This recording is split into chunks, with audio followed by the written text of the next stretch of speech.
Oh, sorry. No, it's been spared, I see. Never mind. Okay, thank you, Chair. So I just want to go through the membership report for 23-24. First of all, just to confirm what the membership of this committee is, it's the 15 elected members, from each of the 15 authorities of Lancashire, plus we've got the 2 co-opted independent members, and what we also, subject to Home Office approval, is the 3 additional co-opted members, which I'll go through in a minute. So first of all, I think the 15 co-elected members are people on the screen. Sorry, you can't read it, but it's in your agenda packs anyway. So these are the people that's been nominated by each of the 15 local authorities. The other thing in the report is about the governance arrangements for this panel, and I've put a web link in of the terms of reference, the panel arrangements, and the operational procedure, which has remained unchanged from last year. Just going through the membership, what we're required to do is make sure that it's politically proportional across Lancashire. So most councils in Lancashire cross had elections in May, so we did a calculation exercise to work out the proportionality. So although in the report I put down the percentages, since that report there was I think there was a by-election in Fylde, some changes in Wire, so there's been minor differences. So the new percentages are, across the authority, Labour 48.85%, Conservative 34.24%, Liberal 6.16%, Independent. So Independents, I've sort of put them all together with the minor sort of parties and the Independents as well. There comes to about 38 seats, which represents about 5.73%, and Green Party is now 5.01%. So in terms of proportionality on 15, that would equate to 7 seats for Labour, 5 for Conservative, 1 each for Lib Dem, Independent and Green. So that's what it should be according to political proportionality, which basically didn't correlate to the nominations we've received. So with the nominations we received were 9 Labour, 6 Conservative. It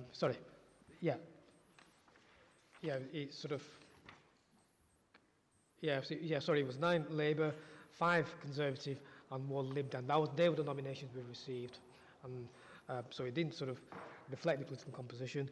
So what I'm able to do is to apply the 3 top-ups, the additional co-opted members, to make it sort of balanced as much as possible, so we meet the objective, and also look at making sure that the panel consists of the members with the right skills and experience.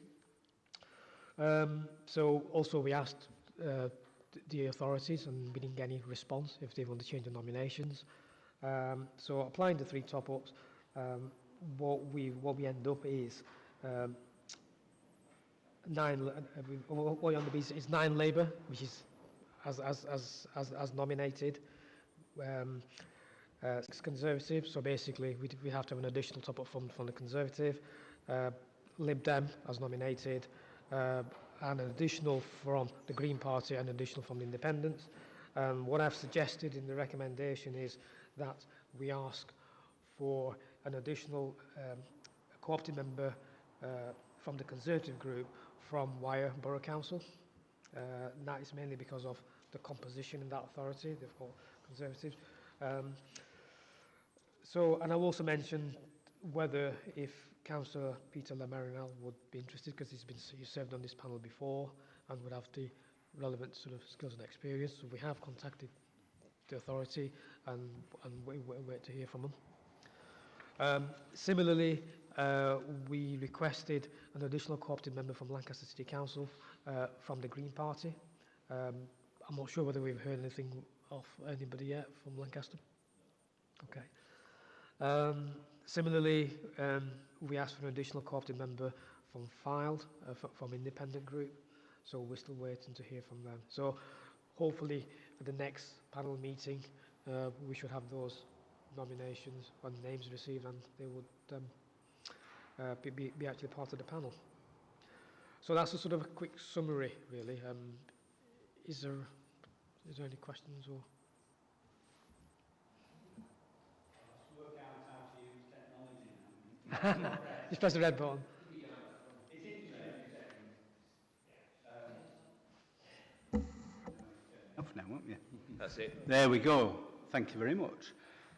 Jackie, I'm happy to propose the schedule as set out there. I think there's an equitable distribution in terms of the political balance, and I think the authorities that have been approached to nominate the additional members are the appropriate authorities. I'm aware that there are independent members in other authorities, but Fylde has a large proportion, similarly with the Greens in Lancaster. So I think it all makes sense, and I think it's a recipe for a harmonious appointment process, which hasn't always been the case. So I move. Is it the second? Okay. We're going to need a unanimous consent on this one.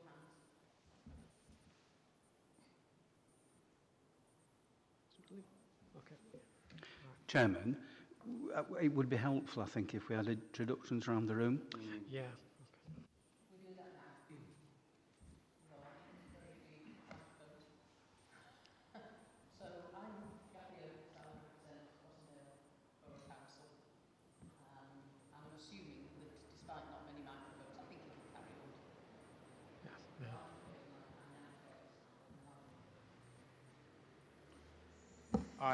I'm Roger Berry from Wire Council. I represented and I've been on the panel for about 6 or 7 years. I'm Asad Lahar, the secretary of the panel. I'm also the monitoring officer at Blackburn with Darwen Borough Council. I'm Catherine Armistead. I'm representing Lancaster City Council. I'm a new councillor, new to this, so my head's a bit in awe of all of you.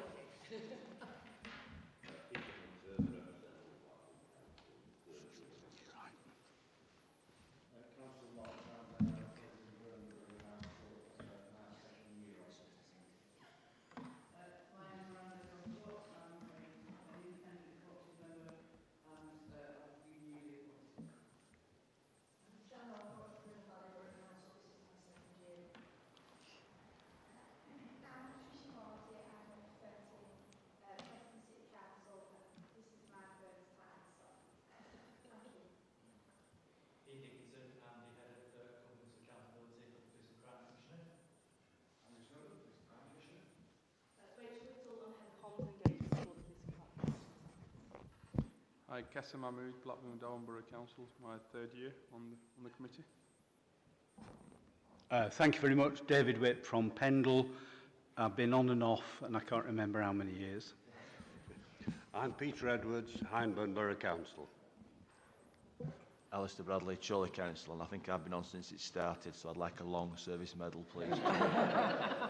Give you a biscuit. Gareth Dowling, West Lancashire Borough Council. I've been on for a couple of years, jumped off, back on.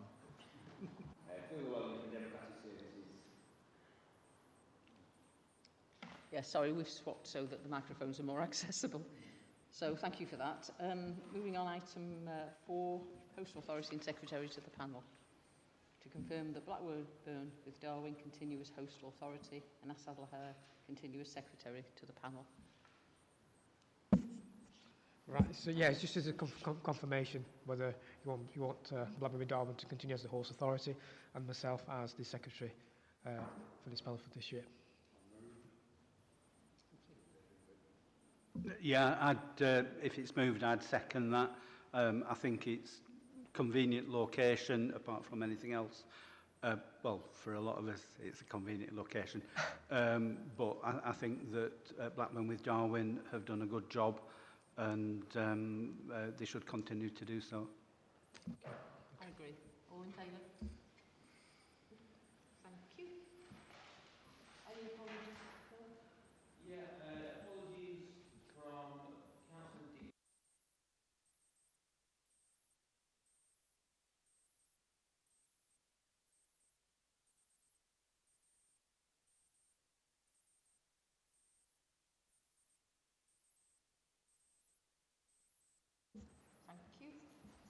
Minutes of the last meeting for those that were here. Are we all happy with those?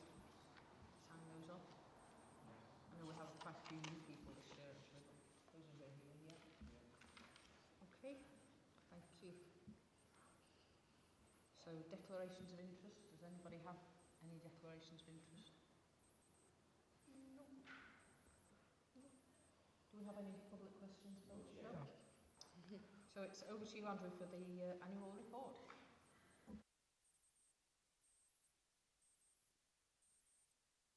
Got it. Worked it. Yeah, wrong button. User error. Thank you, Chair, and congratulations on your reappointment as Chair of the panel, and welcome to all the new members. Nice to see some new faces around the table and those returning for another year on the panel. I'll be quite brief. Assad is aware that the meeting we thought was going to be in the afternoon after the training and induction, but has been moved to be in the morning before the training and induction, and I have an 11 o'clock meeting on Teams with the Policing Minister, which I need to attend, and I've got a room down the corridor to go and do that. So I shall be as brief as I can possibly be with my introductions to the items and get straight to your questions. The annual report, which, as always, there's a lag before it gets here because of the ending of the financial year and the timing of the panels because of the PERDA local elections and then the time for all the nominations to come in. So this is a few months by date. It is a statutory responsibility for me to present my annual report to the Police and Crime Panel, and a statutory responsibility of the Police and Crime Panel to reply with comments and thoughts to the annual report. I won't go through the report in detail. I will take it as read. I'll just draw out a few key highlights from the year. The first is that we surpassed our police uplift programme target. We overshot that and recruited slightly more than the officer allocations, and that was both in terms of the precept and the PUP. We did that through the kind support of this panel over a number of years around increasing the precept to also to be able to recruit further officers locally. Linked to that, a key issue for Lancashire Constabulary, which was picked up in Her Majesty's Inspectorate report, was around how Lancashire had was one of the first forces to go to degree-only entry, and how that had created a significant backlog in the replacement of retirement officers coming through the training pipeline. As the panel will be very, very aware, I've been very publicly very vocal that I don't think policing should be a graduate-only profession, and I was very pleased in the period that this annual report covers that the Home Secretary revoked that decision, and we were able to go back to internal training for officers. Lancashire Constabulary very quickly froze recruitment and reprofiled it, and that has enabled to take over 200 officers through the non-degree entry route as well, which is meaning that they will be on the front line and learning on the job an awful lot quicker. Other key issues, there was obviously a long debate at the budget meeting of panel. The financial outturn for the year was positive. We met and exceeded our savings targets that we set within the budget and outlined at the budget meeting. We also underspent in some areas, and the increase in interest rates, given that we are a cash-positive organisation. The Constabulary is a cash-positive organisation. It is in positive cash balance more than it is in negative through its management of cash flow and through the management of our treasury finance through my office, through Steve, the Chief Financial Officer, and through Dan, the CFO at the Constabulary. We've managed to make a net benefit from the increase in interest rates, where we've managed to be tied into long-term borrowing rates, which are kept lower, but the investment on our cash surplus positions has produced more financial return than we expected, which has produced a benefit of just over £1 million in the year. As you will remember, the budget report that we brought for last year and for the financial year had a requirement on reserves to balance the books to avoid having to put council tax up any further than we would want to. As a result, this positive financial position diminishes the demand on reserves in the current financial year that we're set in. We've been able to offset that, which is really positive. Overall, again, there's the performance report further down the agenda item, so I won't go too much into detail on crime stats, etc. I'm sure that the members of the panel will want to go through that on the performance report. But overall, what comes across in the report is that crime overall is down in Lancashire. One of the few areas that are seeing continuous reductions in crime. Arrests and enforcement action is up. There's an example of that. We arrested just over 1,000 burglars in the last year alone, and burglary has now dropped by 4%. The other thing that we've tried to get across in the report is that whilst this is about talking about the positive things and things that we've done in the year at the constabulary, what we've tried to do in the annual report is have a tone of reflection that we know there is much more to do. We're not feeling the benefit of the police uplift programme yet. Those officers, many are still in training, many are still feeling their feet, and we've only just gone live with the new target operating model in the last couple of weeks, which is around making sure we've got the right officers in the right places to be able to do the jobs that they need. And over the coming 18 months, all of those different tranches of police uplift programme and replacement officers. Key thing to remember, there was a police uplift programme by John Major in the 1990s. History repeats itself. 30 years on, those officers are all hitting retirement age. And actually we've had to recruit more officers in terms of replacement officers than we have actually police uplift in terms of the recruitment that we've had to do. So we haven't had to recruit 612 officers, we've had to recruit just over 1,300 officers over the police uplift programme period. And I'd like to express my thanks to all of the recruitment, training, vetting and all the other staff in the constabulary that have been involved in doing that absolute huge feat in terms of getting those officers into the constabulary. And I'll take the rest of the report as read and happy to take questions. Thank you very much, Andrew. I think Councillor Whip has a question. Thank you, Chairman. I've got two. Firstly, on page 16, there's figures there about destructing and dismantling organised crime. And on page 15, there's a series of figures as well. My question is around the accuracy of the reported incidents and offences that we see, because I chair the Community Safety Partnership in Pendle, and we see the MATAC report, which on the very first page at the top, there's a disclaimer that says that the figures that we're seeing are up to 20% underreported because of system changes, which mean that there isn't the accuracy in the system and other factors that are affecting it. So, as the Police and Crime Commissioner, what confidence do you have in the figures that the Chief Constable produces, the Constabulary produces, and how should people in Lancashire actually have confidence that the figures are correct? And on top of that underreporting within the system because of faults, we know from the National Crime Survey that's carried out that there is around about 20% underreporting on top of that. So, you know, the figures that we see here could be in the order of 40% under reported. So that's my first question. My second question, I did have more, but in view of time, I've cut them down to two. On page 18, we've got tackling domestic abuse as a headline.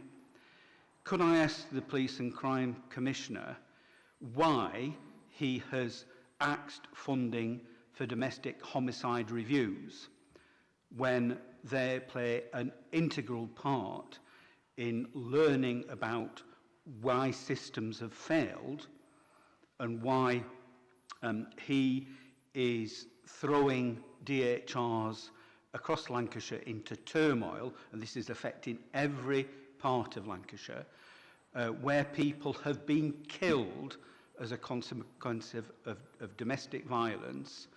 The ability to pursue learning from those incidents is likely to be lost as a consequence of your decision to axe the funding. So why won't you reinstate the funding for domestic homicide reviews? It's absolutely critical and crucial to ensure that we can learn the lessons and put things in place to make sure that they aren't repeated in the future. Thank you very much. I'll take the questions in the order that they were asked. In terms of the accuracy of figures around crime reporting, we know, and I've publicly said this very often, that particularly low-level neighbourhood and antisocial behaviour crimes are just fundamentally underreported.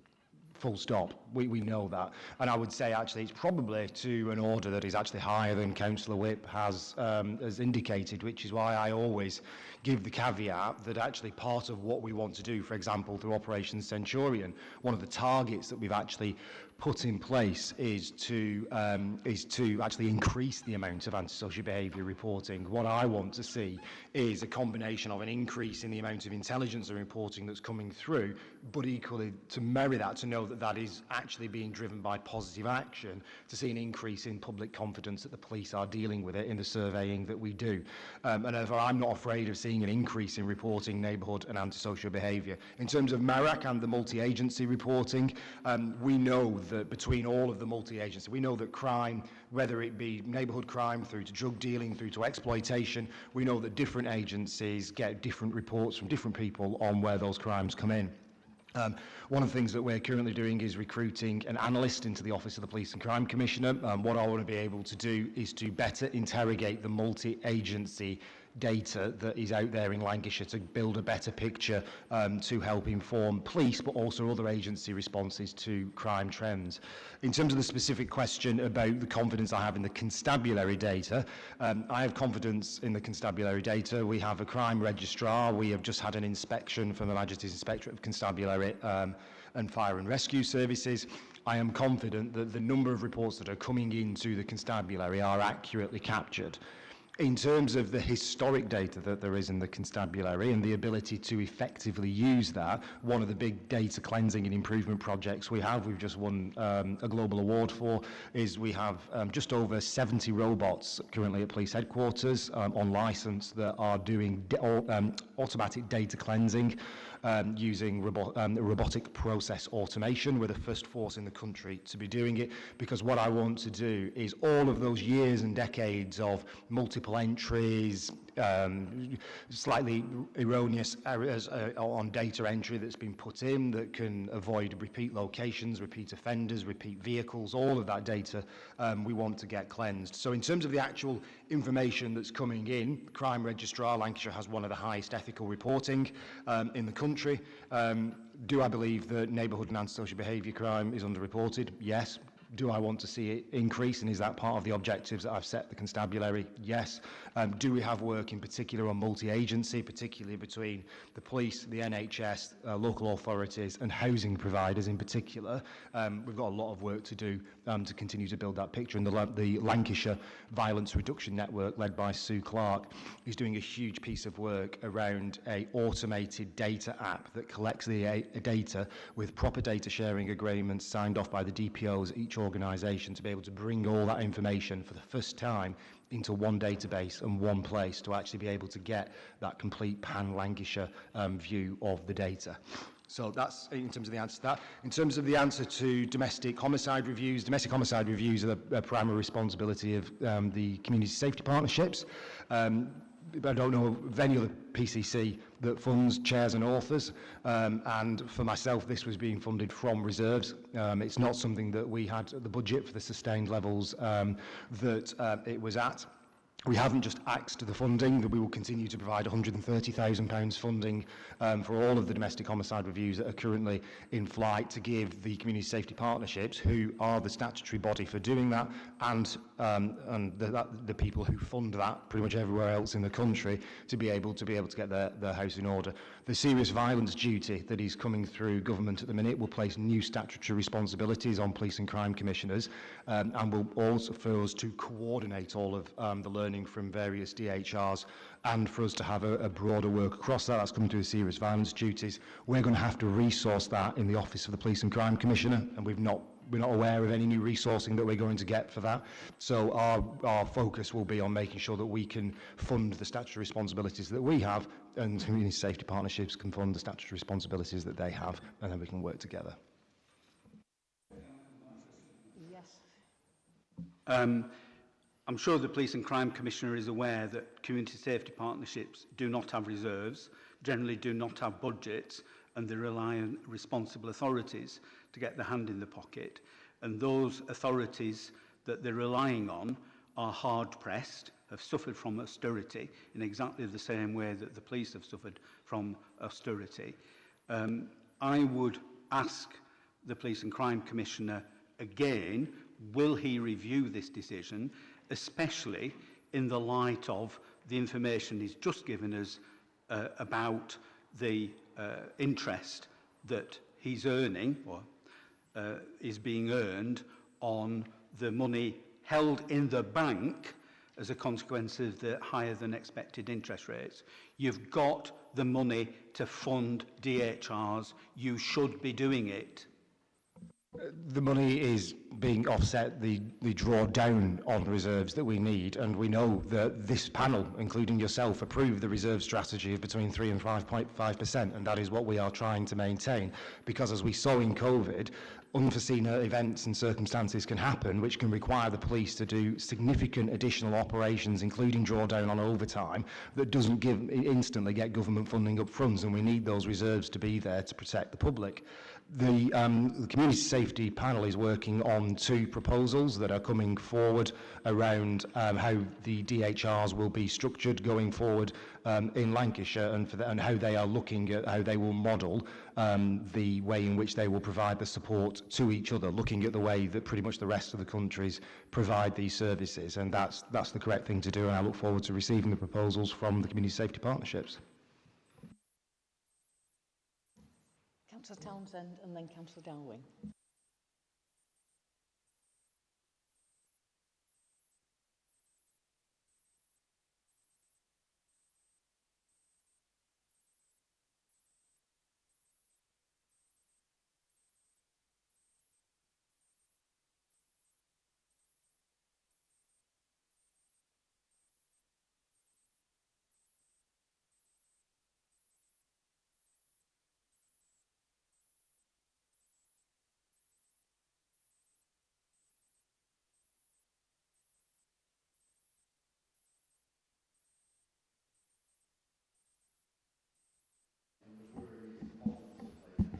Gone to 14%, which is an increase of 5%, which is obviously welcome, but 14% is still an extremely low number. But I'm really quite interested in that word positively. What does positively mean in this context, in terms of for the police, for the victim? Who is it positive for in those 14% of instances? What we always look for is positive for the victim. So actually, in many situations, I mean, I've visited, since we've set up each of the 3 rape and serious sexual assault teams, which is a multi-million-pound investment in that dedicated resource to do the investigations. I've been and met with each of the teams, spent a lot of time with them, really getting to understand what the positive outcomes rate look. In terms of positive outcomes in terms of convictions, what we mean is the number of people that have gone through and then gone through to court and been charged. In terms of what we're looking at in terms of the positive outcomes for victims, actually in some cases the victims do not want this to go to court. They want the police to be aware, they want it to be investigated, and it can be for a whole array of very complicated and very personal reasons. For example, the perpetrator may be the parent of their children, and they don't want the other parent to end up in prison and the other children not to have a parent. They just want to be separated from them. It could be that they actually still love them. It can be a whole range of reasons as to why the victim will want the police to be aware of the individual, but not want the action to go to court. And that's in terms of the way that we look at the positive rate for victims, that's the way. Do we get the outcome that victims want? But in terms of this, it's around the positive outcomes report through the criminal justice system. Councillor Darwen. Hello. Thank you, Chair. Just going back to a couple of points of Councillor Whip raised, because they were the 2 issues I thought to come with today as well from our parish councils and so on. The first bit was around the crime reporting, and I suppose rather than just to criticise, what is the plan to try and get that reporting back up, given that if there is an increase of 100 antisocial behaviour reports a week in a parish, they won't be seen to by police. So how do we encourage residents, or how does the constabulary plan to encourage residents to keep reporting, knowing that it won't be dealt with, although you need the data to help with targeting, and so does the constabulary? So I'm just wondering what's the sort of detailed communications plan for that to get that out there. We can obviously assist through our CSPs, but it is difficult to say to a resident, do ring about antisocial behaviour, but actually there's only 4 officers on and it might not get seen to. And then the second point is around the DHR, which was very concerning because obviously the funding was cut and we were notified of it after our councils and organisations had actually set our budgets. So it allowed us no room that if there was a homicide that we wouldn't have, domestic abuse homicide, we wouldn't have had the resource anywhere to actually fund it. I believe we got a reprieve on that for 12 months, I think, or you can clarify exactly how that's worked. But in terms of the serious violence duty that's coming from government, what has the Home Office said to you when you've said, I need funding because I'm funding it from reserves and the CSPs can't afford it? So when, how much and when is the money going to come from the Home Office? Thank you very much. In terms of the plans for increasing reporting, one of the key things that we're driving is increased registrations to Lancashire Talking. We've now got well over 100,000 residents signed up to Lancashire Talking, and the way that works, as confident, is because people get feedback from the issues that they report. So actually, you raise a very, very good point around the feedback loop. People give up hope if they report, but then that report, they feel, goes into the ether and nothing happens. So sign-ups to Lancashire Talking is critical because actually, and we see public confidence in whether the police are taking their issues seriously and dealing with it is much higher with people signed up to Lancashire Talking than the general public because they get that regular feedback, which is really important. Through Operation Centurion, officers will be tasked with going door to door, with being out in town centres, visiting markets. I was out in Chorley the other week. We had a stall set up in the market, so the officers themselves were doing the patrolling, but we had police staff on the stand as well, driving up those registrations and making people aware of that. And then we can request information on incidents and areas as well, which is critically important. In terms of DHRs, so basically, yes. So what we'd said is quite a few DHRs had already started or were about to start at the point. Actually, a record number of DHRs. So there's basically, we said we would continue through the OPCC to draw down on reserves to fund those, which is to the tune of £130,000, which is not an insignificant amount of money at all. Since that, there has only been one DHR. So between all the CSPs, that's the amount they've had to find since then is one CSP and one DHR.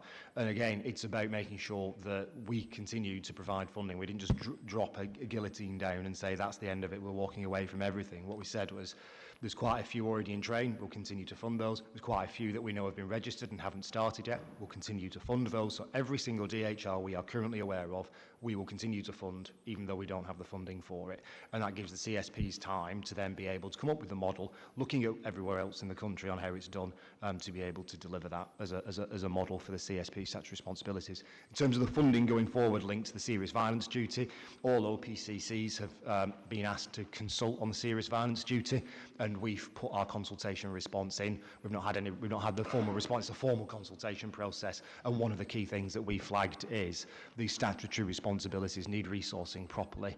And actually what I would ideally like to see is actually, the issue is, if we're going under the skin of it, the issue is the varying in size of the CSPs and the authorities that to deal with it. So a large authority, particularly in the unitary areas that I cover, so where we are sat in Blackburn, finding the funding for a DHR or putting the funding aside for a DHR is nowhere near the same as it is for a small district council.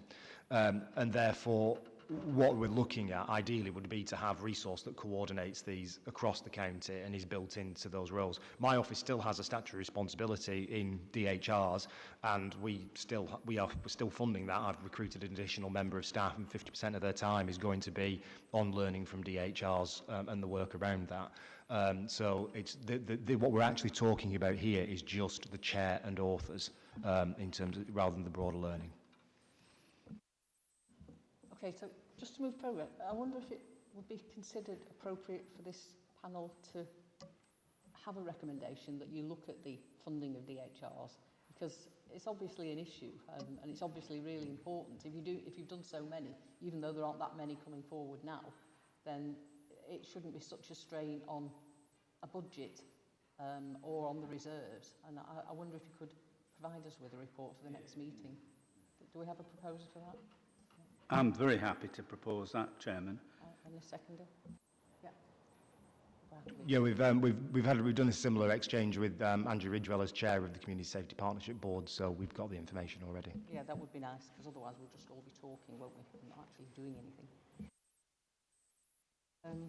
And I am aware of time, Andrew, so do we... Chair, could I make a recommendation? Is the best timing, well, I can do 2 separate reports, but if we've got the serious violence duty coming down the line, I'm not sure when the government will be responding on the consultation and what the final framework is. I would suggest that actually looking at this in the whole, because this is going to be about more than just chairs and authors. If all these new statutory responsibilities come in and there is no resource at all for all these new statutory responsibilities all of the partners around this table are representing, then whilst we're sat here potentially arguing about a small amount of funding in the seriousness of the landscape, it might be that we as a panel and as the PCC may wish to write to the government together based on what the issue might be once we've seen fully what the serious violence duty is going to place on us and what resources will or will not come with that. And I would suggest that would probably be best being done in the round. Given that, in terms of, given that we are continuing to fund everything that is already in flight, there is not the... Yeah, and I do think there's becoming an issue where we have more and more obligations with less and less funding. Chair, whilst we're waiting for that, and I think that sounds sensible, if the Commissioner's already responded to Lancashire County Council, to Angie Ridgewell, perhaps we could have sight of that correspondence. Thank you.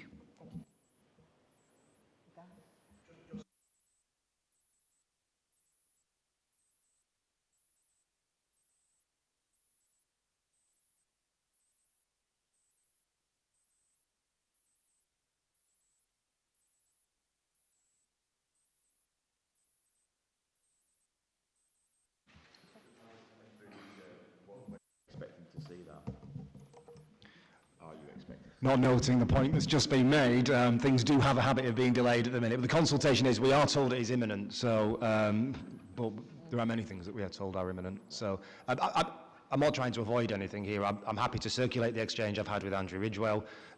If the serious violence duty comes in before the, let's say, the December meeting, we'll have the discussion in the round. If not, we'll do that, and I can provide a broader update on what our plans are around the broader DHR landscape, because it is bigger than just this one point. Okay, thank you. So moving on to item 10, the update report and the performance report. Many thanks, Chair. So I will, as I have done with the others, I will take the report as read, especially given time.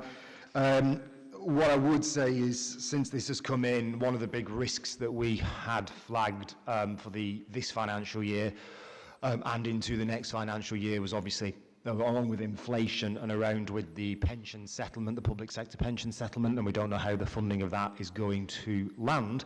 One of the big risks within our budget was around pay.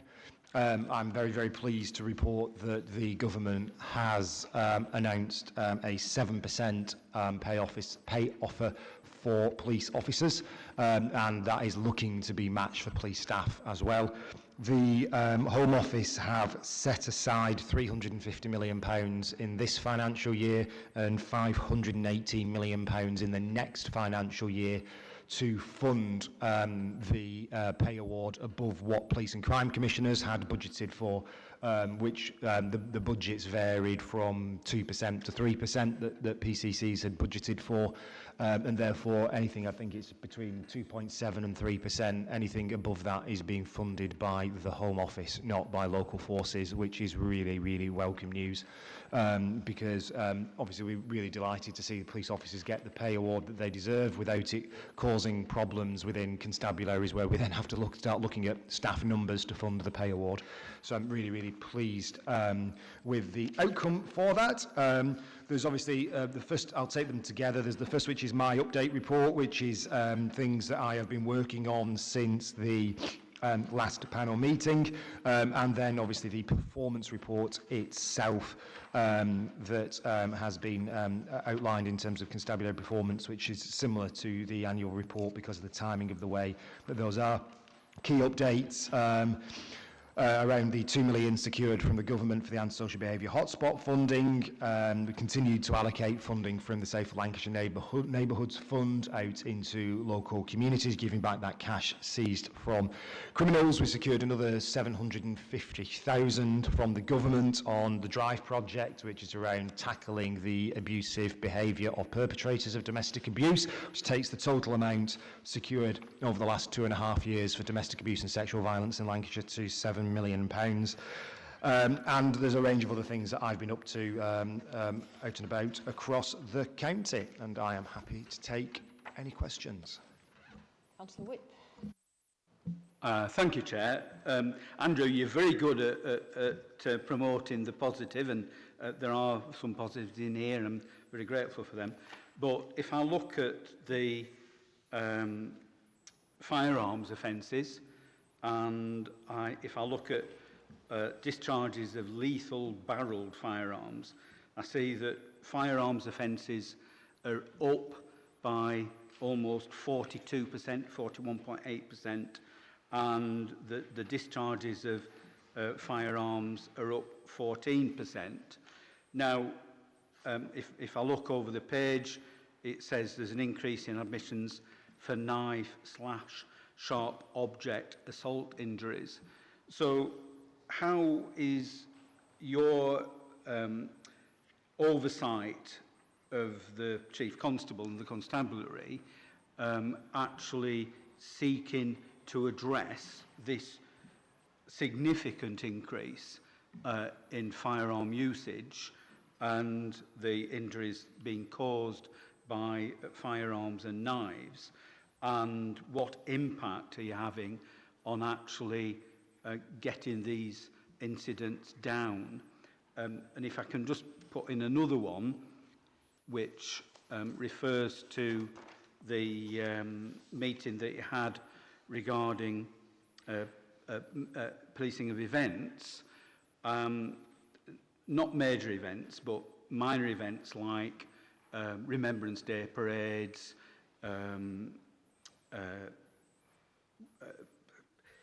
Salterford Drag, which is a race up a little road. Local organisations are finding huge problems now. The police withdrew support for traffic management of those events a little while ago. Until recently, local organisations could manage the traffic management of parades like Remembrance Sunday, but now they're being told, those organisations are being told, you need to get professionals in. It's £2,000 a pop. What are you doing in your role to seek to change that environment so that local groups can actually take part in those parades and those local events? I'll actually answer that last question first this time, because it is actually a very, very good question. So I think it was around 2018, the National Police Chiefs Council issued guidance based on the appropriateness of the role of a police officer around what a police officer has the authority to do and not do, and what an officer would be placing themselves at public liability for doing and not doing. It was determined by the National Police Chiefs Council based on a number of incidents that a police officer closing a road and providing effectively private traffic management is not the role of a police officer. A police officer only has the authority to close a road and manage a road closure in an emergency that requires the deployment of a police officer. And therefore that guidance was given back in 6 years ago now from the NPCC that is not the role of the police to provide effectively traffic management services. And actually the police officer potentially would be at liable risk if something happened because they were exceeding their duty in closing that road. Since then, that has caused, as most councillors will be aware, of issues in their own patches around Remembrance Sunday parades and other such parades. The meeting I had was with the police and with others to look at the actual policing of these events rather than the road closures. I had a meeting with Charlie Edwards, the former Cabinet Member for Highways, and I'm going to be trying to meet again with the new Cabinet Member for Highways at LCC, but obviously this is an issue that affects the unitaries as well as the Tier 1 authorities around, can we have some kind of accredited, trained volunteer scheme in Lancashire in which local organisations, British Legion, others can go through. Yeah, they might have to pay up front to do the training, but that will be nowhere near as much as the continual costs of traffic management. And that's kind of like the brain spark I have to address that. But if Councillor Whip has any other ideas or suggestions, I'm more than open on that, because it is a bit of a black spot that has been caused there. And in terms of discharges of lethal barrelled firearms, they've increased from 7 to 8. So let's put that in perspective. It's 8 incidents. I get a call from the Gold Commander and get briefed on major incidents. We've gone through each of those 8 incidents at Accountability Board and been briefed on what they are, and I am confident that each and every one of them has been thoroughly investigated and managed. There has been a change in what classes as firearms offences in terms of use of BB guns and air weapons and the circumstances that are within those. Very, very few of those numbers have resulted in injuries. Most of the injuries, serious violence injuries that we have are from knife crime. So what are we doing about that? OpGrip is the funding that we have to basically provide visible policing patrols as deterrents in those areas. So, and is proving to work in those most critical hotspot areas. The latest data is showing that is starting to work. We're also looking at, obviously, 2 different things. So there's enforcement, which is basically that use of stop and search as well. So we're increasing the amount of stop and search. I know stop and search is not everyone's cup of tea, but from my perspective, find me anything else that tomorrow can go out onto the streets and take knives away right now. There is nothing else other than legitimate, and that's the key point, legitimate stop and search around where there is reasonable suspicion for carrying. And then also we're funding and working with a lot of activity around young people around education and trying to prevent the crimes from happening in the first place. Done a lot of work. I'm sure many of you have heard of Byron, who won one of the BBC Radio Lancashire Awards. His brother was killed by knife crime in Preston, and he's now set up a charity which goes into schools and gives that real peer-to-peer view to children on what it's like, because actually the most victims of knife crime are most likely to be young people carrying the knives themselves. If you carry a knife, you're more likely to have that used on you. And that's so a lot of the education work that we're doing. Sadly, it is on the increase across the country. It's not something that is specific to Lancashire. I'm confident that we've got the plans to deal with this in Lancashire through increased stop and search, through increased visible patrols in serious violence hotspot areas, and through then getting downstream and trying to do the education and prevention work within the schools. Thank you, Chair. Looking at page 4 of the report on adult rape, and it appears to me that we're once again letting victims down, and it's got worse this year rather than better, despite putting extra resources and focusing an increase of 26 days in time to get to a charge. And beyond that, 452 days in the courts. And when we look at the 62% that are now basically walking away from the process, you can understand that. You know, basically the whole process is adding to the trauma of victims. And really, I'd like to know, when are we going to start seeing some results that put victims first and ensure that the additional trauma that we're adding to this horrendous crime isn't perpetuated, and we can get on top of this? Thank you, Chair. Absolutely, very, very fair and very pertinent questions, which I've asked at Accountability Board myself. We are now starting to see those come down. We had a spike in the amount of reports that were coming through, particularly through the third-party reporting, and that created an increase in workload for the team. Those new RASO teams are now live and getting to grip with the different cases. We've got a number of different things that have been put in place over the last year towards the back end, which should now start to see results. So basically, we've been working with the Crown Prosecution Service. So we now have dedicated investigators on the police side for each individual case, because we don't want the victim to have to be repeating themselves ourselves to different people. We want a victim to know as early as possible that the police have taken them seriously, have taken their case seriously, and they know the person who's handling it. So the dedicated RASO teams have enabled us to do that on the police side. On the CPS side, what we need is dedicated lawyers to do the same. Because what happens quite often is a lot of case files being bandied back and forward between the CPS and the police, and that accounts for the majority of the delays.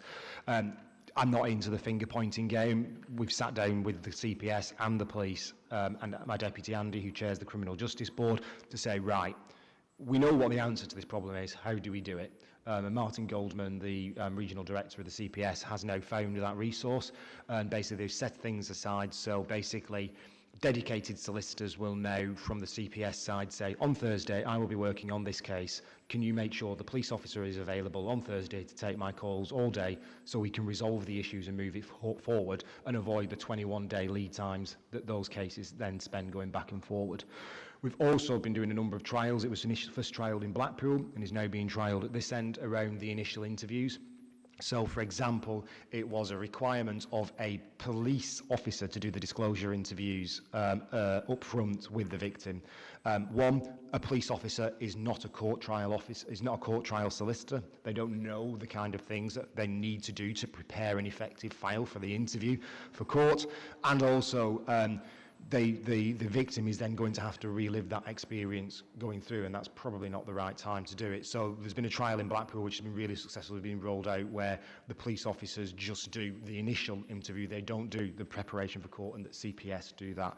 So there's a whole host of things that are going in. In terms of the 62%, that's not necessarily people giving up on the system, although there is a lot of that and it's not acceptable.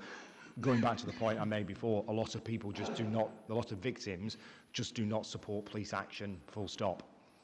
And that might not be the outcome that they want. And as frustrating as that is for the police, because the police want to see these people brought to justice, if we are truly victim focused in what we do, it is about what the victim wants out of the situation to be able to move on with their lives. And then the key thing for me is the funding that I provide to Lancashire Victim Services to run the contract there is to make sure that if they don't want police action, that through Lancashire Victim Service, which I fund at a cost of just over £13 million over its 3-year life cycle, is that we have now got tailored professional victim support for victims of sexual violence and domestic abuse at Lancashire Victim Services. A lot of victim services contracts around the country have moved to a telephone-based service. We still believe in face-to-face and making sure that those victims have the support that they need to rebuild and get on with their lives, which, to be honest, between that and preventing reoffending are the two most important things that we do. Yes, thank you. And then Councillor Berry.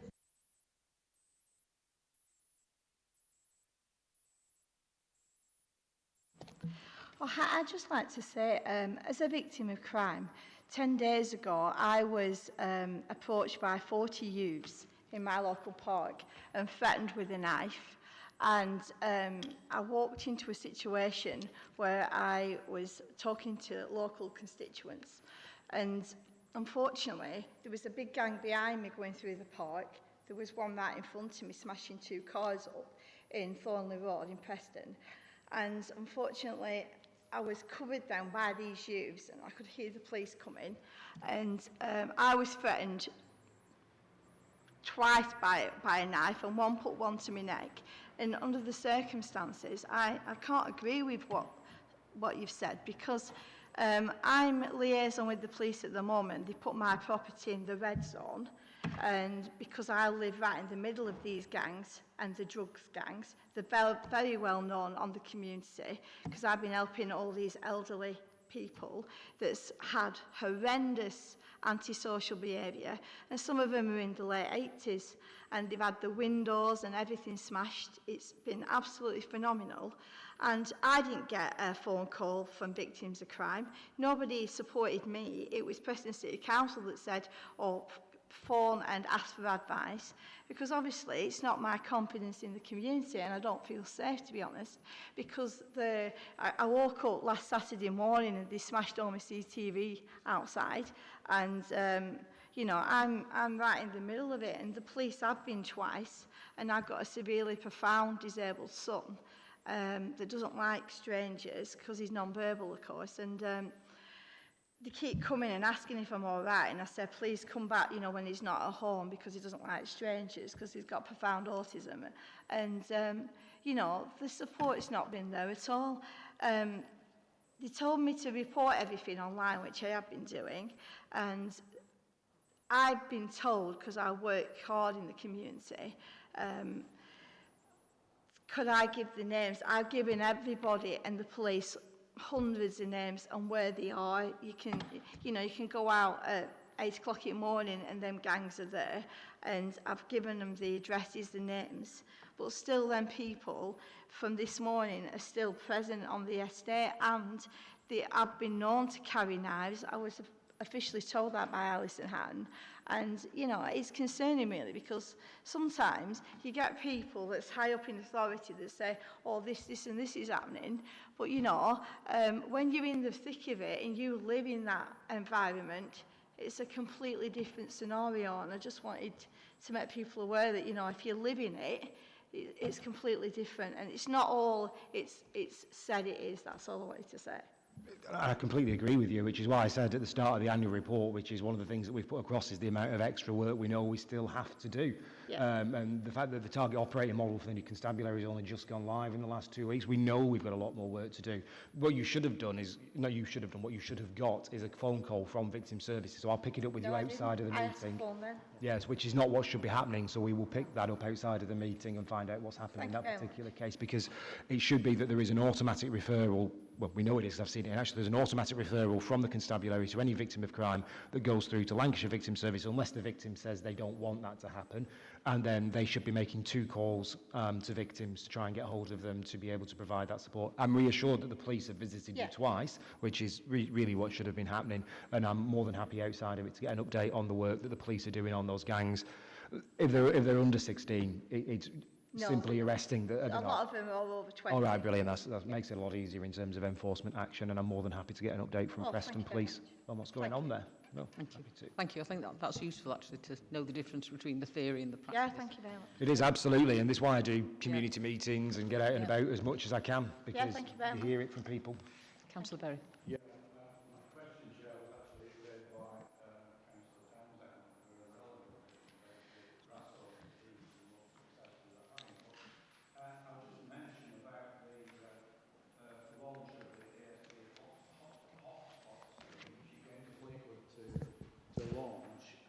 Thank you very much for coming and picking on Fleetwood, where we do have ASB issues. This will be an extra neighbourhood policing team dedicated to be visible in ASB areas.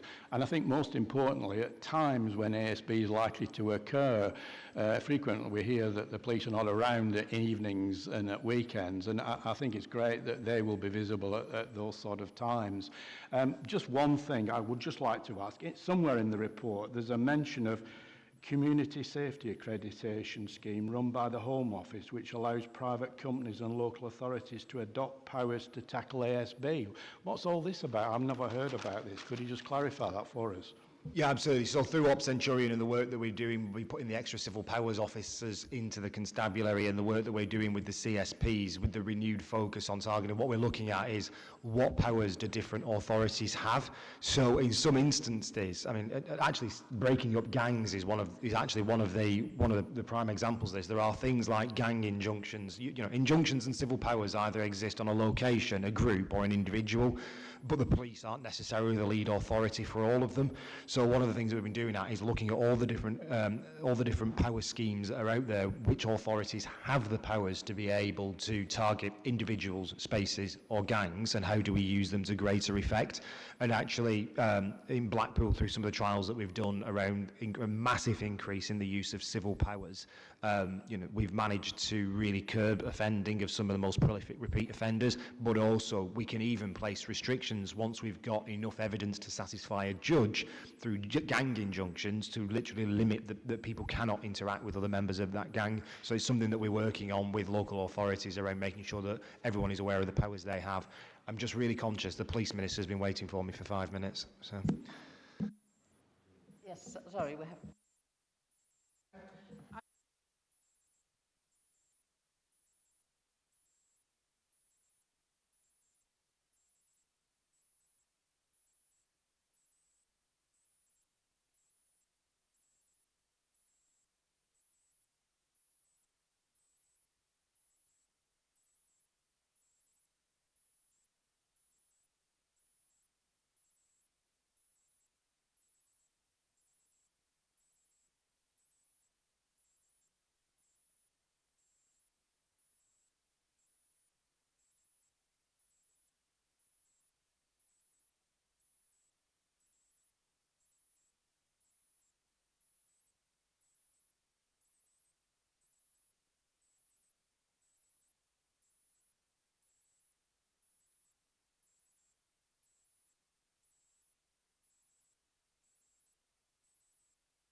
Absolutely, very, very good question. I will try and give you as much information in short space of time as I possibly can. One, we're down on PCSOs. PCSOs are a critical link. They often bridge the constabulary to local communities, and actually a lot of people who are scared of giving police officers information and intelligence for fear that they themselves might get arrested actually quite often give it to PCSOs. I've been on lots of drugs raids that have been on the back of PCSO-led information. So I've given the Chief Constable the budget to for all the training costs and everything to get PCSOs up to full establishment this year. So that will involve recruiting over 100 PCSOs for Lancashire Constabulary this year. We also need to make a bigger use of special police officers who basically can top up the police resource. The ASB fund that we've received is around targeting those hotspot areas and moving it round, but being there at the times that we know that that activity is happening, all the way through to the early intervention team, which we've got through our new Safer Lancashire Neighbourhoods teams in each of the divisions, and then through to Safer Lancashire Neighbourhoods Fund from my office, which is given out to a lot of community grants to do a lot of school outreach work across Lancashire as well. So, I've got one quick question which you can answer as you're going through the door, Andrew. You mentioned about marshalling for parades and ongoing discussions. When are you actually going to have some recommendations for that? But they're not. I'm not the staff. It's the Highway Authority that needs to make the recommendations. So the police only have the authority to close the road in an emergency. So basically, I have 3 highway authorities, cabinet members for highways. I know you're late, so thank you very much. A pleasure. Ian, I think in terms of the decisions that were issued and task groups, Ian, as Head of Governance, is able to answer any questions on that. And apologies for having to dash, but the meeting moved and this meeting's been in for a while. So Are we happy that the decision report's accepted? Yep, thank you. Thanks, Andrew. You may be gone some time. Okay, so item 12, the task and finish groups. Item 11 was the PCC decisions, which... Chairman? Yeah. Sorry, I thought... Is he, sorry, Ian, are you taking the decision report? Well, I just wanted firmly and formally to propose that we did undertake a review of the decision to end domestic homicide review funding. We did so in the previous, the earlier item, and the PCC sought to sort of dilute that with having it included as part of a wider issue.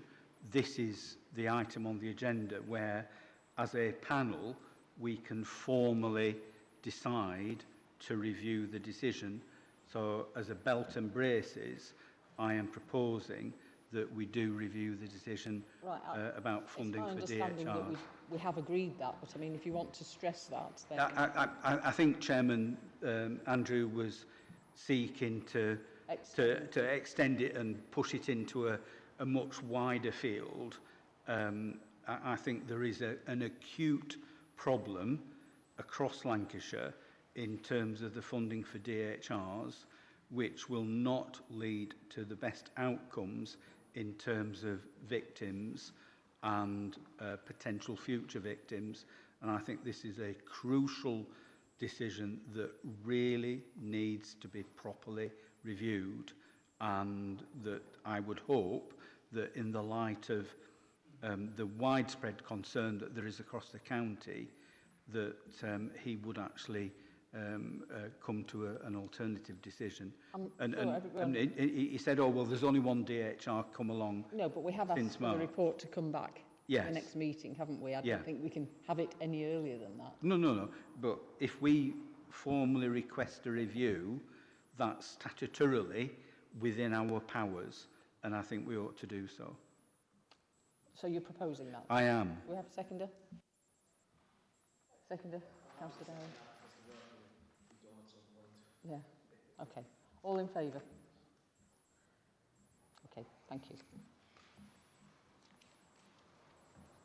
So, moving on to the task and finish groups. Chair. There was a couple of task and finish groups set up last year whose work was ongoing. There's also been some change of membership. Councillor Murphy was leading on the rural crime one. I know Mark Townsend here, Councillor Mark Townsend, was leading on the violence against women and girls as well. So I think the key thing is really about a change in membership in some areas. Do the panel want to carry on with the two existing task groups we've got? Do they want to review, reset? What's the view really on the way forward? Councillor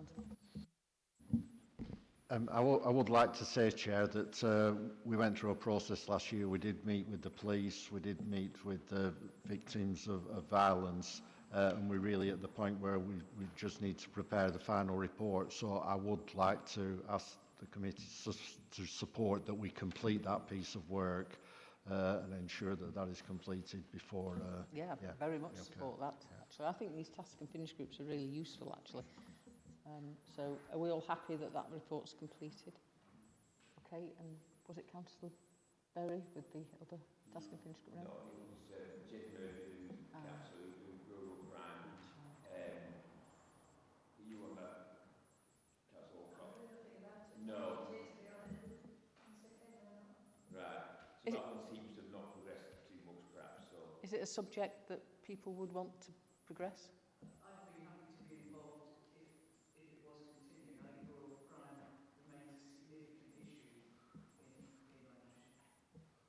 Do we have any other? I think two task and finish groups is as many as we can efficiently do, really. So, Councillor Whitby, if we've got any other suggestions for subjects? Well, Chairman, I've got two suggestions. We're all aware of time. Yes, I appreciate that.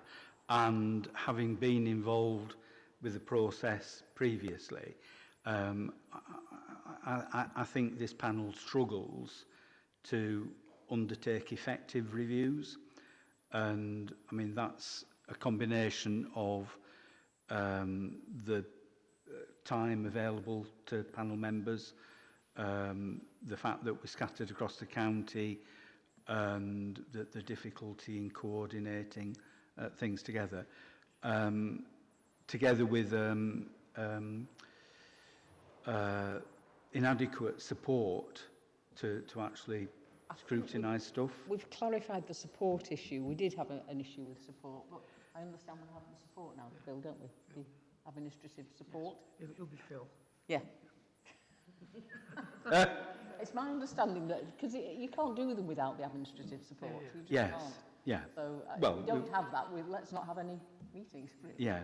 Okay. So I mean, I think there's one which I think we ought to keep a watching brief on, and this is an old chestnut, which is Communications 101, and I think we need to keep the finger on the pulse of that, and it may not be that we necessarily need to do a deep dive, because there are several of us that have undertaken work over decades in some cases, but I think we just need to maintain a watching brief on what's happening. I think that's probably an issue to raise with Andrew at the next meeting, because it is a running sore. It's never got any better. Well, I noted, and it was one of the issues I was going to raise, but because of the brevity of time, I wasn't able to. But I noticed on the figures that we presented today that we see continuing problems. Let me put it that way. So that's one, but I think that the other one is the subject that I've been banging on about all morning, and it's domestic homicide reviews and the funding thereof. And we've agreed that we should review the decision, which comes to our next panel meeting, and I wonder whether between now and our next panel meeting, whether we could set up a task and finish group to look at the impact of that withdrawal of funding and the consequences for DHRs that will impact every authority across the county, every body that we are sat here representing. So that's my proposal, that we actually set up a task and finish group to look at the information that is coming out of the PCC, and then to consider that through the task and finish group and come forward with recommendations to the next meeting so that we can take that all together. And I'm happy to volunteer to get stuck in. Okay, Councillor Bradley. Two comments on that, Chair. Comment one regarding the 101 calls. I think, yeah, you're right, David. I think we've looked at it before. It's more a revisit. And the numbers in the report that was presented earlier showed a drop-off in calls, both 101 and 999. So in a way, they should be getting more efficient at dealing with them because they've built a structure to deal with the number of calls. Now they're getting less calls. So that's an area we could look at. I personally propose we look at that, possibly following the conclusion of the scrutiny group that Mark's leading on what they're doing, because that will probably conclude towards the end of the year. So we could pick that up towards the end of the year, which could revisit what we've done previously on the call responses, and that's plenty of time to do that. With the domestic homicide reviews, I'm slightly not in the same place as David. I think there's already been, I know my council and I know lots of councils have written regarding DHRs. It said it from what the Commissioner said that they've only had one to do so far this year, which is saving them money, because they've only got a budget, haven't they? The problem was last year they had a high demand, which blew the budget apart. They then went to try and get more funding. They couldn't do that. So effectively the cost shunted onto the councils who were doing it by saying, we're not going to increase our budget, or they've reinstated the budget, but it's only a temporary measure. So I think the crisis around DHRs is perhaps coming down the line. And back to what the Commissioner said earlier, is the linkage to all the other stuff they're going to have to do on. And I actually agree, fundamentally, somebody has to be doing those and paying for those domestic homicide reviews.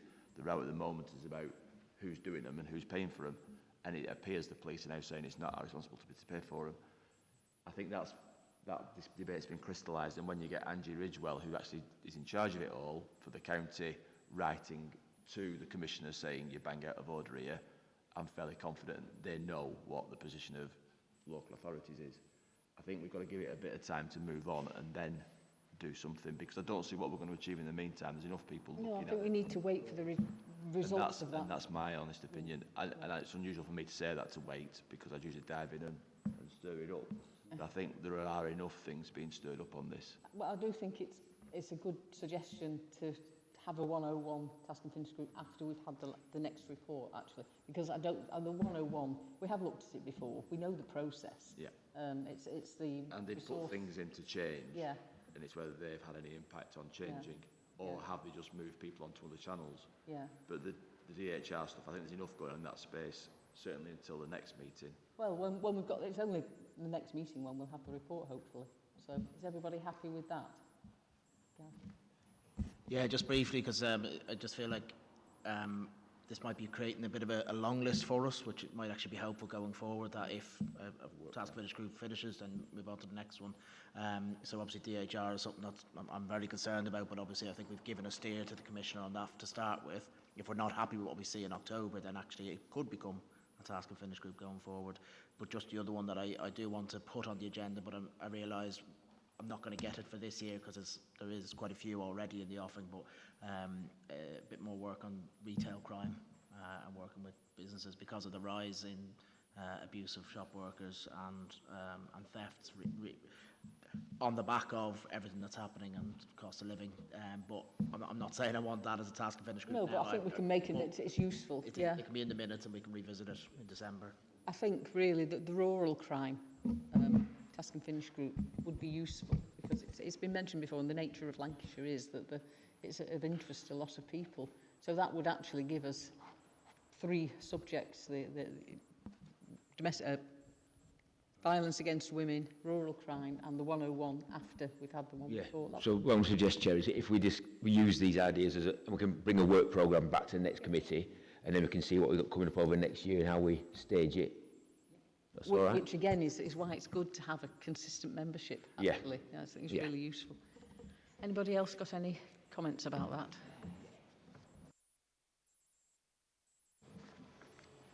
So the PCP budget statement, which I think is you, Phil. So yeah, one of the conditions of the Home Office funding is that we produce a budget report each year, and that's attached as usual. If members are okay with that report, the information we put on the website for transparency. Does anybody have any comments about that? It's good. That's a good comment. Okay. Yeah. Councillor Wick. Sorry if I'm missing something. In the report, we're on item 13, aren't we? Yes? In the report, it says, now that 2 independent cooperative members have been appointed to the panel, it is an appropriate time to consider the payment of allowances to co-opted independent members, and the AGM is asked to consider it. We're okay. That's what Phil was referring to? Yes, sorry, I should have said that. You're exactly right. Yeah, it would be very helpful if the panel could take a view on that. And Miranda might be declaring interest at this point. Could I propose that we do approve an allowance for co-opted independent members in line with goodness knows what? But yeah, I do think it's all very confusing actually, but I certainly think that co-opted members should be paid on the same basis as other members. Yeah. Would you like us to come back with a proposal, or do you want us to just say, I mean, looking at what we got here in front of you now, the chair of the panel, vice chair of the panel, you've got your task and finish group leads and the task and finish group members, so I would have thought perhaps there'd be a bit of a guide on a figure there, perhaps? Yeah, I mean, I don't know if people are aware, I assume they are, that if you get the allowance as chair of the panel, then you pay your own travelling expenses. You can't reclaim the mileage or whatever. Yeah, that covers all expenses, yeah. It covers all expenses, so yeah. it's not what it appears. Anybody, any other comments? Chair, just that obviously we get our council allowance to be here, so that doesn't have to be independent, so I'd be suggesting that we almost in line with the chair, but yeah, I think a proper report and some standardisation of it would be good. Yeah. Yep, no problem. Yeah, and I think whatever we decide, it would actually be from this sort of year. Yeah. Okay, so we'll bring a report to the next meeting. Yeah. Yeah? Well, it's going to be a busy meeting. It is, isn't it? Okay, thank you. That's good. So, item 14, complaints monitoring. Thank you, Chair. I'm pleased to confirm that there have been no complaints.